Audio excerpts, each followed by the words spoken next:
I say purpose comes from your life, and the life is three parts. One is your past.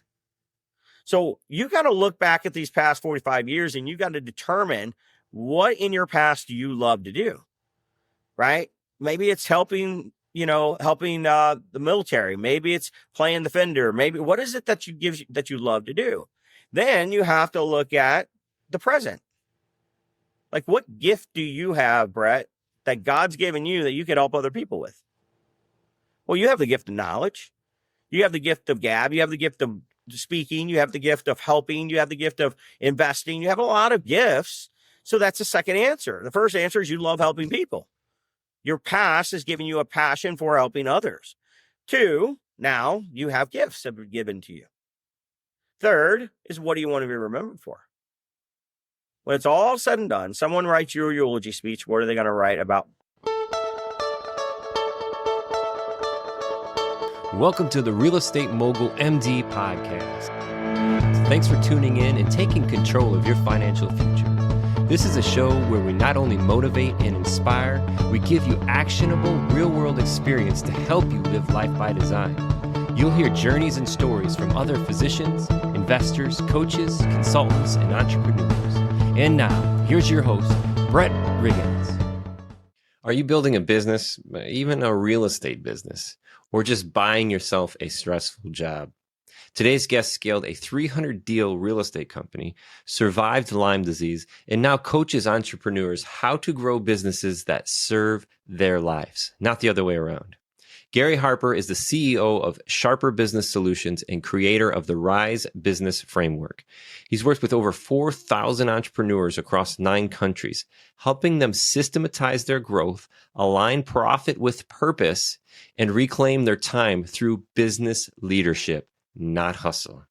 I'm so excited. I love this conversation today. Let's get into this. Hey, welcome to the show, man. Gary, how's it feel today, man? Oh, man, it feels great. Great. Hey, man, I love that guitar. Where's that guitar from? That is actually an American-made Stratocaster. For the listeners, I've got this wonderful relic hanging up in my studio here. I say relic just because I used to play music full time. Okay. I used to sleep on other people's couches, not have a car, all that fun stuff that came along with playing music in the early days. But that one's a Fender Stratocaster. I think it was the last year they were manufactured in the US. It's a beaut. It plays so well. Do you play? I do not play, but I have uncles and cousins and everybody play. It's the only thing that I haven't done that everybody in my family has done, but I'm very jealous of it because I love the Fender guitar. I knew it right away. It looks a little bit like the Rock and Roller Coaster guitar from Disney. Right on. Yeah. That I love. Like, this is one guitar. It's like, when you play, as soon as you mash down the strings on the fret, like it's just, you can feel it, Mm-hmm. So this is one of those that's like, I love this thing. But hey, why I don't play music anymore is I got a real job, and that was in construction and, into real estate and all that kind of stuff. I pick up every now and then because I want to, not because I have to, like when I did it for a living. But that's why I'm excited to talk with you, Gary, because we're talking about businesses because we want to, not because we have to. Right. And I think the big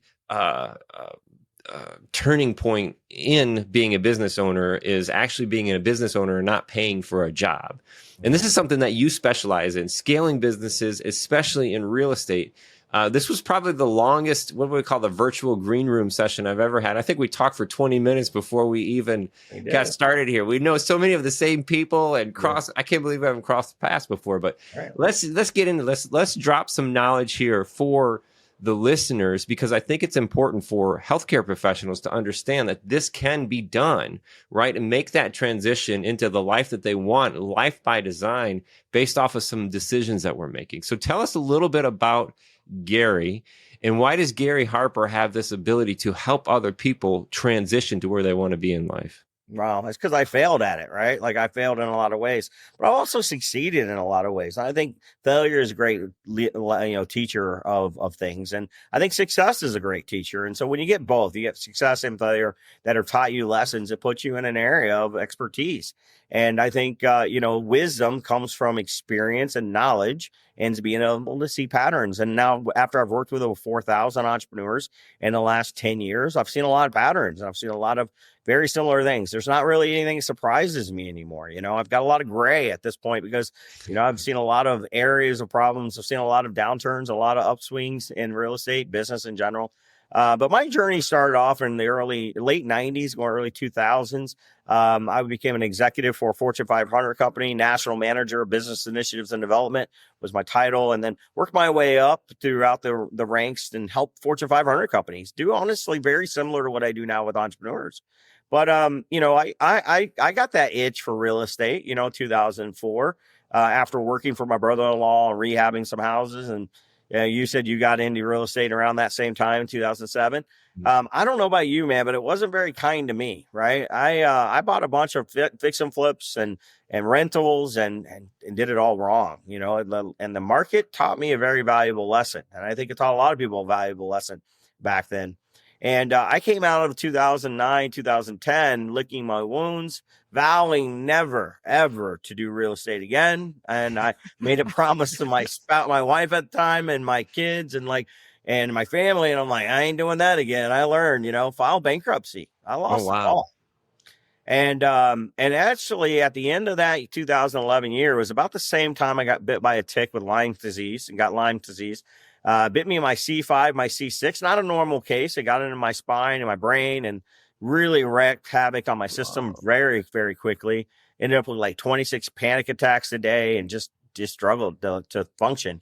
But, I got to a point where I was able to recover. My brother-in-law at the time is like, hey, Gary, why don't you come help me with my real estate company again? And I was like, no.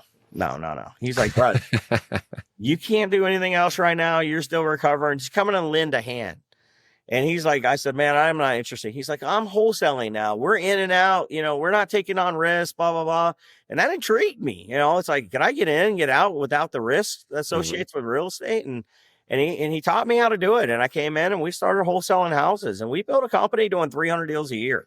Oh, wow. And got into BRRRR method and got into the active turnkey method and started actually working with a lot of physicians and selling turnkey properties to them over the years. And I understand that what their needs are and what they desire and what they need. And they need somebody, and a lot of operators like yourself and other people need a good operating system to be able to run it like a business, so they have security in knowing the assets that they're purchasing are being taken care of and being run properly. And so, that need drove me to better our systems and our business.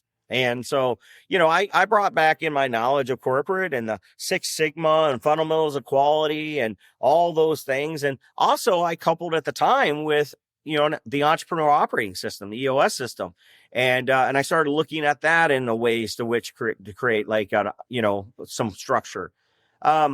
After implementing it a couple times, I found it was missing a lot of holes, and it didn't really do a good job with processes. It didn't do a good job with some other things. And I found myself needing to do more. And so I actually wrote the RISE business framework, and I've been implementing that for years now. And I've helped over 4,000 entrepreneurs since 2016. And I stepped away from doing 300 deals a year, kind of similar to you. And, you get to a point where you build wealth, and you do what you need to do to take care of your family, but then also build a nest egg.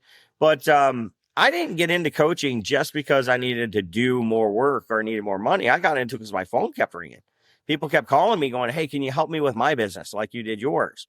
And so I found myself, helping entrepreneurs grow.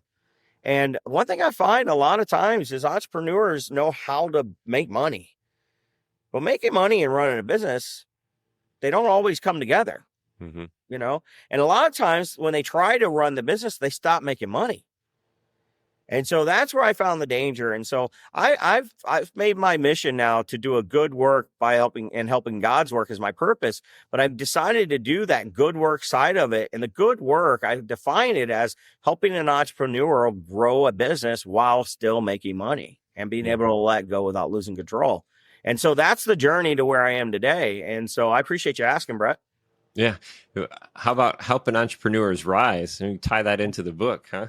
Yeah. Hey, so 300 deals a year. That's like 25 deals a month. That's monster movement. So for the listeners out there thinking, 20 to 25 deals a month, I mean, that's, dispositions. You've got teams that roll this, even on wholesaling, where, you may not be taking on as much risk, but your risk is then in the teams that you're building and the money that you're putting out in order to keep that pipeline flowing. Yeah. Very interesting. So this idea of helping entrepreneurs rise, right? Helping real estate entrepreneurs or investors rise. What's the difference between chasing growth and building a business with vision? Well, chasing growth is all about the hunt, right? It's all about the game, if you will. But building a business with vision is putting purpose before it all, right?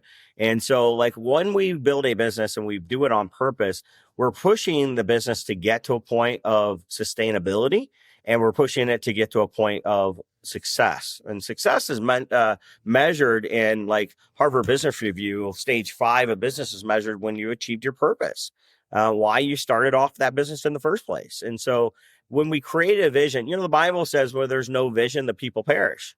And so we need vision. We need vision for multiple reasons. One is to inspire. We have to have a vision to be inspired to want to go somewhere and do something. We were talking a little bit about an idea you had, and I saw you light up. You got excited about it. Yeah. Why? Has it happened yet? No, but you have a vision, right? And so now you're inspired by what it could be. And that's what it's about. It's not just about the hustle. It's about the inspiration of where we're going and the goals we're looking to achieve to get there. Now, there's short-term vision. That's long-term. Everything we just talked about, that's long-term vision. That's 6, 12, 30, 3, 5 years down the road. But then there's short-term vision, like stuff that has to happen in the next 90 days to 1 year that gets the results, right? And so having a purpose, we start with that purpose, North Star, and we define that purpose with what we call a key purpose indicator. There's 4 types of KPIs in every business. That key purpose indicator helps us determine where we're going, how we're going to get there, and how we're going to measure it when we're there. Harper's purpose, do a good work that supports God's work. Now, Rise, Harper's my consulting company. Rise is the business framework company. That company, like you mentioned, is to rise by lifting others, right? And that's where it gets to. But both of those have a measurement to their purpose. So Harper's purpose is to do a good work that supports God's work. Now, how do we measure that?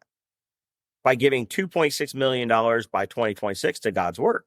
That's how we're going to measure it. So what do we got to do? We got to do enough good work, 26 million revenue to give to 2.6. And so that's the purpose indicator. Now, we also have what we call the profit indicators of a company. We got to figure out how much profit we got to make in order to fulfill the purpose. And so we understand that, and then we build that out. And then we get down into performance. We got to have performance indicators to get the profits to fulfill the purpose.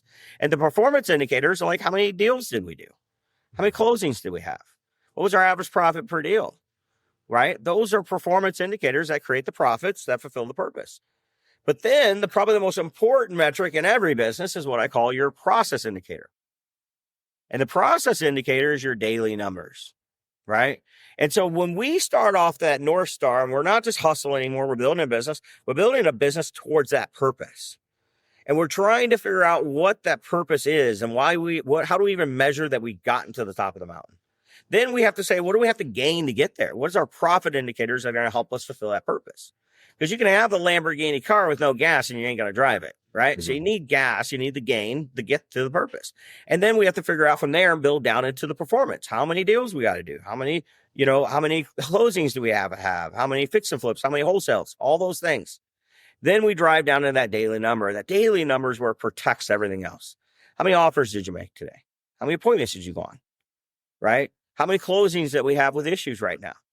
What's our turn time? Like, do we have any projects over turn time? If you're in a BRRRR method and somebody moves out, you got to turn the property, right? And so how long did it take to turn it? And are we over timeline or over budget in any of those turns? And so all those daily numbers are very important to protect the performance, to protect the profits, to fulfill the purpose. And that's how we get the mindset wrapped around building a business versus just the hustle. That's amazing. And you mentioned the Gino Wickman book there, book or process. And it's very interesting because I've heard KPIs for so long and never put anything else in that P position of that acronym other than performance, key performance indicator. But when you start with the purpose and then fill to get to that purpose, what do I need to get there? I think it's a remarkable pillars, and that is the Rise Business Framework, right? It is 100%. It's trademarked by me. It's something I created, the 4 pillars to KPIs. I tied them back to the 4 major positions in your company. There's the innovator, right? And they're responsible for the purpose indicator. You have your business unit leader. They're responsible for the profit indicators of the company, making sure the strategy makes money.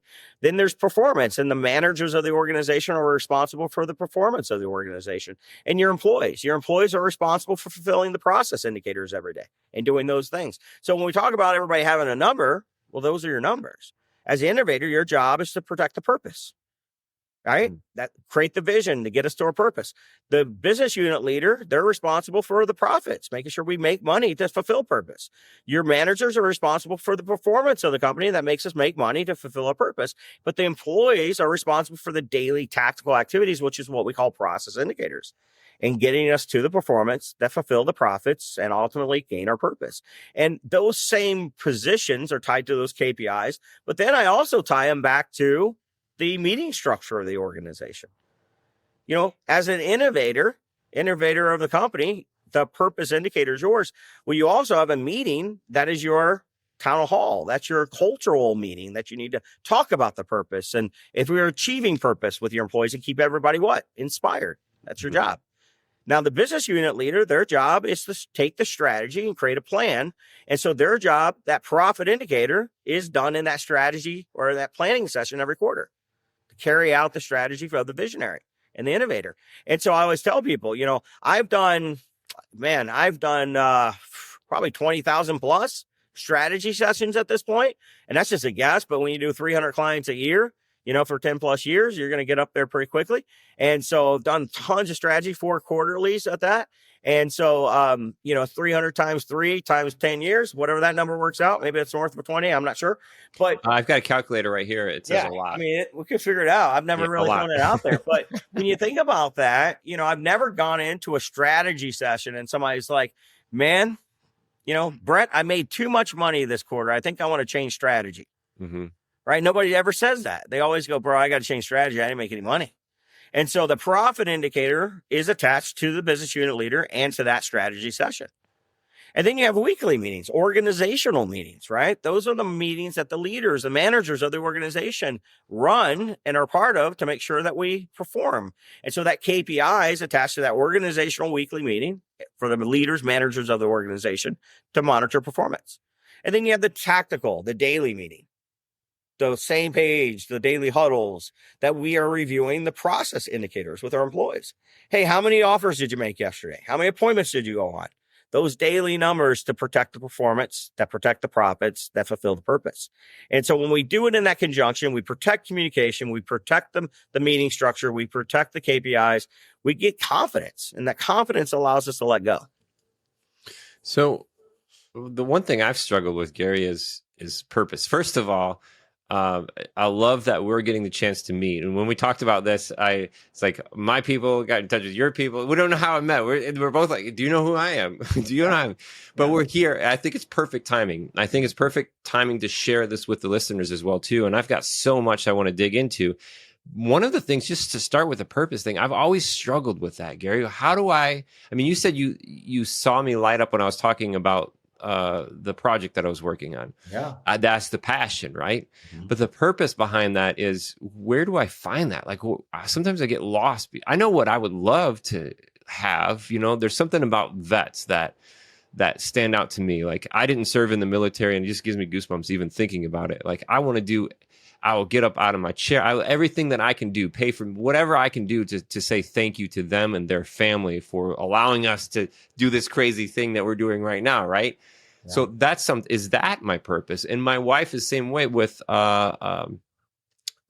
babies, you know, babies that don't have parents or homes, orphans, that kind of thing. Is that the purpose? Is that the purpose that I'm searching for? Or what? How do you even find that stuff? Because I feel lost. Yeah, right? no, I think purpose comes from a little bit different place. Purpose isn't always the emotion side of things, right? And I love it, by the way. I'll just show you something here. There's my dad right there, Oh, 21 that's years awesome. military, Yeah. retired. He's passed away today, but he was 21 years, Big Red One out of Fort Riley, Kansas. So I grew up a military brat, lived in Yep. 48 different states. Oh, So I wow. honor and salute you for your desire and want to help our military, because our Yep. military is part of my heart. But purpose comes from a little bit of a different place. Purpose comes from your life. And so what you're talking about and what you start to get lit up on is passion, right? Mhm. Passion and purpose do tie in together. And I'll show you how. Purpose comes from what I call life. I discovered this in 2011 when I got Lyme disease. Okay. I was 35 years old. I was sitting in front of a doctor. He said, Gary, you have maybe 6 months to a year left if we can't get this thing. Because it was 9 months into being bit that I didn't know. I just went about my day and started having panic attacks, started taking Xanax, started doing things like that because I thought it was just burnout from corporate America.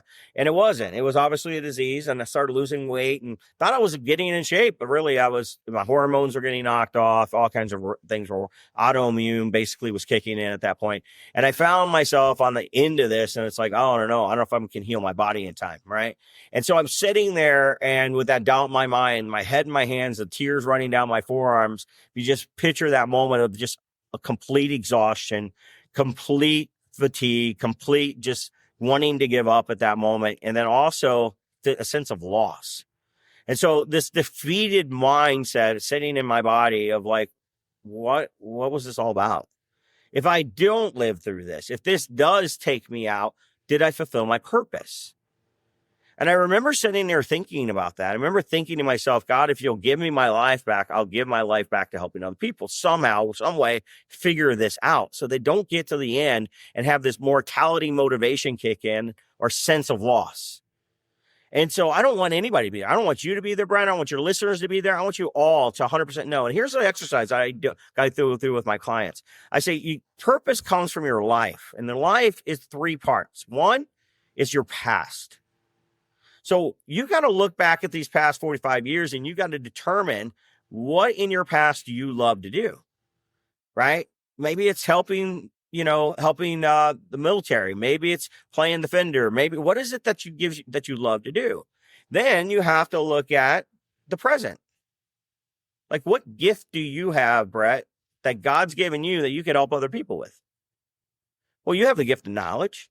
You have the gift of gab. You have the gift of speaking. You have the gift of helping. You have the gift of investing. You have a lot of gifts. So that's the second answer. The first answer is you love helping people. Your past is giving you a passion for helping others. 2, now you have gifts that are given to you. 3rd is what do you want to be remembered for? When it's all said and done, someone writes your eulogy speech. What are they going to write about Brett Riggins? What are they going to write? Those 3 answers is where your purpose lies. It's in those 3 things. Same thing with your business. What does your business love to do? What is your business good at? What gift can it get back to the world? And what do you want your business remembered for? And listen, your purpose doesn't have to be the company's purpose. That's where a lot of entrepreneurs make the mistake. Yeah. They go, well, that's got to be no, it's not got to be your purpose. It's got to be the company's purpose. And here's the key. The company's purpose, you have to, and your employees need to see how the company's purpose is going to help you fulfill your purpose. And at any point, the company grinding and doing real estate doesn't help you fulfill your life's purpose, you shouldn't be aligned with it anymore. You should be chasing something else. But say it does, and say it supports it. That's great. How do we get passionate about it? Now we know what a purpose is. How do we get passionate about it? Well, passion shows up when you can measure it. Like, I want to help other people. I want to help other people by doing giving back and giving them knowledge, investment. Well, what is that going to do for you by running this real estate company and doing that? By helping the physicians be able to create cash flow and no longer tied to their knife or chair, like they have that freedom now to be able to do what they want because they have enough cash flow to step away. I coach a lot of doctors, and I know that feeling. I know the feeling they get of like, they have to get up every morning. They have to do their rounds. They have to go to the dental chair. They have to versus they want to. Mm-hmm. Right? You play music now because you want to, not because you have to. Mm-hmm. And that's where we got to get them. We got to get them to the point of doing it because I want to, not because I have to. And your ability to teach that and provide those assets, give them that thing. Now, what does it do in return? Does it give you enough passive and active income to take care of your purpose. And what is your purpose? Maybe now your purpose is giving back to the military. It's a charitable organization or a non-for-profit that you start. But that's where we connect those two together. Yeah, this is huge. Separating the business from the person is huge, because I always have that, what's it called? The image of me is the business kind of thing, and like linking those two things together. So separating those two things is huge. And the purpose thing too is like I'm goal orientated. Like I'm task driven, like flip this house, solve this problem, build this system, like those. And then can it be measured? Yes. Can it be checked? Done? Yes. Mm-hmm. So is there something out there? Is that the purpose piece where it can't necessarily be checked? Done. Right. Is that true as well? No, I mean, a purpose can absolutely be checked done. When I give $2.6 million to God's work in 2026, we're going to check that as done. Mm-hmm. Right. If I help 1 million people rise to their purpose, that's checked as done. Right. And so that's the thing that people don't understand is your purpose can change. There's story after story filled. Even in the Bible, it talks about Moses. Moses' purpose was to build pharaohs for the city of Egypt, right? For the Pharaoh, but at some point, God came to him and said, listen, we're going to have you lead the Israelites out of Egypt. I'm changing your purpose. Mm-hmm. And so what causes our purpose change? Well, it's not the past. You usually don't stop loving what you do or loving the things you love in life. And you don't usually say, well, I don't no longer want to be known for this or be a good dad or be a good husband, or you don't usually make that decision either. But people's gifts change. Every day we gain new opportunities to gifts. Brett, I'd have to imagine all the people you interview on your podcast, you gain a lot of knowledge. Yeah, massive. Yeah. But through that knowledge, you're gaining more gifts. And at some point, your purpose could shift. That's true. And so that's where entrepreneurs get burned out. They're like, man, I'm just not feeling it anymore. Well, have you checked on your purpose lately? Maybe your purpose changed. And maybe this company that you're running now no longer helps you achieve your said purpose in life. And maybe you need to pivot. Maybe you need to make adjustments. Maybe you need to change. We talked about different names earlier, and some of them are pushing hard. Others are retired. Why? Because they're still chasing that purpose.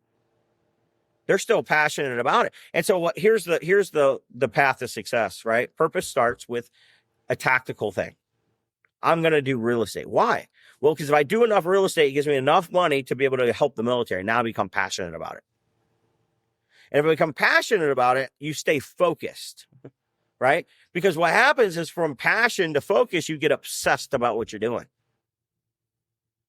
I can imagine that this company, this project that you're looking at doing, you got a purpose for it, right? But if we tie it back to something you're passionate about, now it's going to start to catch fire. Now you're going to want to push it. You're going to want to push it to a whole nother level. Then you're going to become obsessed about it. And obsession's a good thing as long as it's rooted in the right causes. Mm-hmm. An obsession creates focus. And focus is an acronym. It stands for follow one course until it's successful. Mm-hmm. If I'm talking to your listeners today, whether they're in real estate or not, like you want to know how to stay successful, stay focused, right? Follow one course until successful. And that's how we take purpose to success. We define tactically what we're going to do, our purpose for this company and our purpose for our life. We add passion to it by aligning it with something we get excited about. We become obsessed about both and achieving those goals, and we give a way to measure it. That keeps us focused on what we need to achieve, and that delivers success. So how you named off the companies, the companies that you own, and I've been in a situation too where it's necessarily shiny object syndrome, but I have an obsessive personality, a high performance, excessive personality. I don't know how to stop. I don't know how to fail. Mm-hmm. I don't know how to take no most of the time. I say, why can't we? How can we? Right? These kind of things. How in the world do I stay focused when I have right now, there may be 3 or 4 opportunities on my table that require all of my time? Well, that's the key right there. You said require all of whose time? Mine. Yeah, that's the problem. See, I have multiple businesses, but I have an obsessive, mindset as well, where I can be ADD as well. But here's the thing. It's not my job to stay focused. It's the people I hire's job to stay focused. Mhm. And so there's three things that I start every business with, because here's what starts it, right? A passion, a product, and a profit. I see I can make money. I'm passionate about it, and I have a product. Those three things kick it off for me. The second thing that I'm looking at then is, well, where am I going to spend my time? How much money am I going to make? How much money am I going to spend? And what people do I need to do this? That's the resources side of Rise. It's the time, money, and people. Where am I spending my time? How much money, how make and spend, and what people do I need? Now, here's the thing, Brett. Every new idea I have or new opportunity comes in, I run it through my filter. My filter is, will it help me achieve my purpose? That's the very first decision. If it doesn't, I'm not going to do it. Now, if it will, the first thing I do is I determine time, money, people. Will it need my time?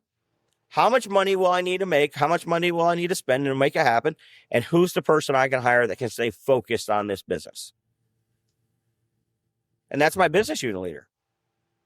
And if I don't have time, money, or people, I don't start the idea.